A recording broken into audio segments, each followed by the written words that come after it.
அதிமுக தலைமையிடம் தன் மீது புகார் தெரிவித்த அதிமுக தொண்டரை முன்னாள் அமைச்சர் செல்லூர் ராஜு ஆபாச வார்த்தைகளால் வசைபாடிய ஆடியோ வெளியாகி பரபரப்பை ஏற்படுத்தியிருக்கிறது. மக்களவைத் தேர்தலில் அதிமுக படுதோல்வியடைந்த நிலையில் தோல்விக்கான காரணம் குறித்து அக்கட்சியின் பொதுச் செயலாளர் எடப்பாடி பழனிசாமி தொகுதி வாரியாக மாவட்ட நிர்வாகிகளிடம் ஆலோசனை நடத்தி வருகிறார்.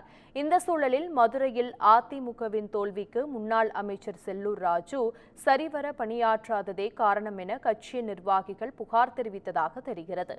குறிப்பாக ராமசுப்பிரமணியன் என்ற அதிமுக தொண்டர் செல்லூர் ராஜுவை குறிப்பிட்டு எடப்பாடி பழனிசாமியிடம் புகார் கடிதம் வழங்கியுள்ளதாகவும் கூறப்படுகிறது.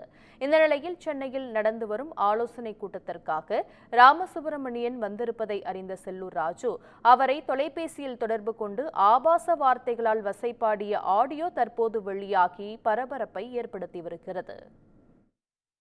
ஒரு இடத்துல விசுவாசம் நீங்க பழைய கதை தான் பேசிட்டு இருக்காதீங்க. 18 வருஷம் ஆச்சு. வீட்டுக்கு வேலை வாங்கி கொடுத்தது நீங்களா? நீங்க கிடையாது, அதெல்லாம் அம்மா சிஎம் செல்ல இருந்து வந்தது. அது அதிமுக யாருக்கு அதுக்கெல்லாம் சம்பந்தம் கிடையாது. அது தெரியும். அதெல்லாம் எங்களுக்கு விடுங்க. விசுவாசம் எனக்கு முதல்ல தெரியும், அதனாலதான் உன்னை விரட்டி விட்டேன். யாரு விரட்டி விட்டது? நீங்க விரட்டி விட்டீங்க. நாங்க வேணாம்னு போனோம்ங்க. நாங்க வேணாம்னு போனோம்ங்க. நீங்க எனக்கு விரட்டி விட்டீங்க. நாங்க வேணாம்னு வந்தோம். நீங்க தொண்டைங்க கிட்ட அடிக்கிற கொள்ளையெல்லாம் பார்த்துட்டு நாங்க வேணாம்னு வந்தோம். நீங்க அந்த கதையெல்லாம் வேற எங்கேயாவது வச்சுக்கோங்க. வாட்ஸ்அப் ஏதாச்சும் யூடியூப் இருக்குன்னா எதையும் போட்டுருவியா? எதை போடுறோம் நாங்க? நீங்க மேல சொல்லுங்க. உன்னையெல்லாம் நீங்க உன்னை வச்சு சொல்லுவாங்க.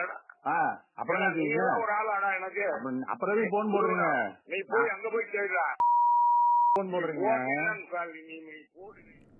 இந்த ஆடியோவின் உண்மை தன்மையை அறிய செல்லூர் ராஜுவை தொடர்பு கொண்ட போது அவர் தொலைபேசியை எடுக்கவில்லை.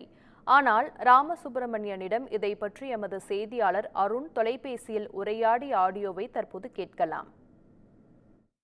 ராமசுப்பிரமணியன். ஆமாங்க. வணக்கம். குமுதம் ரிப்போர்ட்டர் அருண். சொல்லுங்க சார்.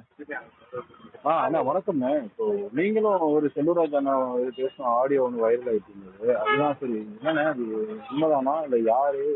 உண்மைதான் உண்மைதான் உண்மைதான் உண்மைதான். என்ன காரணம்னா உங்களுக்கும் ஒரு இந்த தேர்தல் தோல்விகள் சம்பந்தமான விவரங்கள் நம்ம கேள்வி கேட்கிறோம்ட்டு. ஓகே. என்ன கேள்வி கேட்கறதுக்கு உனக்கு என்ன ரைட்ஸ் இருக்குது? நீ யாரு அப்படி, நீ எப்போ வந்த கட்சிக்கு அப்படின்ட்டு அது ப்ரோவோக் ஆகி பேசுனது. ஓகே. அது சோசியல் மீடியால ரைஸ் பண்ணோம். ஓகே. கட்சியுடைய வாட்ஸ்அப் குரூப்ஸ்ல கொஸ்டின் ரைஸ் பண்ணோம். இது ஒரு பொதுச் செயலாளர் எடப்பாடி அவர் மதுரை விமான நிலையத்துக்கு கடந்த 7ஆம் தேதி வந்தப்ப அவர் கையில நம்ம ஒரு மனு கொடுத்துருக்குறோம். ஒரு புகார் மனு கொடுத்தீங்க. இன்னொன்னு வந்து என்ன மதுரை ரொம்ப இதாகி போச்சுன்னா அப்படின்ற மாதிரி நம்ம சொன்னோம். அவர் லிசன் பண்ணாரு. ஓகே. அந்த கொஸ்டின்ஸ் எல்லாம் ரைஸ் பண்றதுனால இவர் ப்ரோவோக் ஆகி கொலை மிரட்டல் தான் தொலைச்சிருவேன்னு தான் சொல்லியிருக்காரு. நம்ம ஒரு பெரிய மனுஷன், அவர்கிட்ட நம்ம வந்து எதுவும் இது பண்ணிக்கிற கூடாதுன்றதான் நம்ம வந்து அது பொறுமையா பேசணும். இன்னொன்னு பொதுச் செயலாளருக்கு நம்ம அந்த விஷயத்த கம்ப்ளைண்ட் பண்ணணும்னு இருந்துச்சு. சரின்ட்டு நம்ம கேள்வி என்னன்னா 40 தொகுதியுமே தோல்விதான். ஆனா இவரை மட்டும் டார்கெட் பண்றதுக்கு நம்ம 40 தொகுதியிலையும் அதாவது நான் என்னுடைய ஆன்சர் இதுக்கு ரொம்ப சிம்பிள். என்னன்னா 40 தொகுதியில தோத்தமா இல்லையான்றதெல்லாம் பிரச்சனை கிடையாது. மதுரையில நாங்க வேலையே பார்க்காம தோத்தோன்றதுதான் என்னுடைய வைத்தறிச்சல். அப்ப இவர் வந்து சரவணன் தோக்கணும் அப்படின்றதுக்காகவே வேலை பார்க்கல இல்லைங்களா? ஆமா, சரவணனை தோக்கடிக்கணுன்றதுக்காகவே திட்டமிட்டு இவர் வேலை பார்க்கலன்றதான் என்னுடைய பிரதான குற்றச்சாட்டே பிரதர். சரி சரி. என்னன்னா நீங்க நம்ம வந்து தேர்தலில் போட்டி போடுறோம். அரசியல் நாகரிகத்தை தேர்தல் நேரத்துல காட்டுவோம். வேட்பாளரை பக்கத்துல உட்கார வச்சுக்கிட்டு வெங்கடேசன் சிறப்பா வேலை பார்த்தாரு, நானே பாராட்டி இருக்கிறேன்னு சொல்லி பத்திரிகையாளர்கள் முன்னாடி உட்கார்ந்துக்கிட்டு அதிமுக வேட்பாளரையும் பக்கத்திலேயே உட்கார வச்சுக்கிட்டு பேசுவது என்பது எதுல சேர்த்தி? ஓகேண்ணா. அதை எடுத்து போட்டு அவங்க பிரச்சாரம் பண்றாங்களே சிபிஎம் கேண்டிடேட். ஓகே. அப்ப அந்த வீடியோ பாத்தீங்களா நீங்க? ஆமா இருந்தேன். இப்போ திட்டமிட்டு வந்து இவரு சரவணன் தோக்குறதுக்காக வந்து முழு வேலை பார்க்கல. இந்த ஆடியோ எல்லாமே அவரோட ஆடியோ தானே? அவருக்கு பேசினது தானே?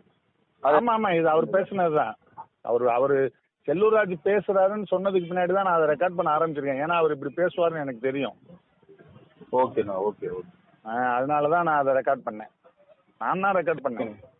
Okay okay. என்னோட கேரியருக்கு என்னுடைய கேரக்டரே வந்து ஸ்பாயில் பண்றதா கூட ஆகும். மற்றவங்க என்னை சந்தேகப்படலாம். கண்டிப்பா கண்டிப்பா. ஆனாலும் அவரை வந்து வெளிப்படுத்துறதுக்காக எனக்கு வேற வழியே இல்லை.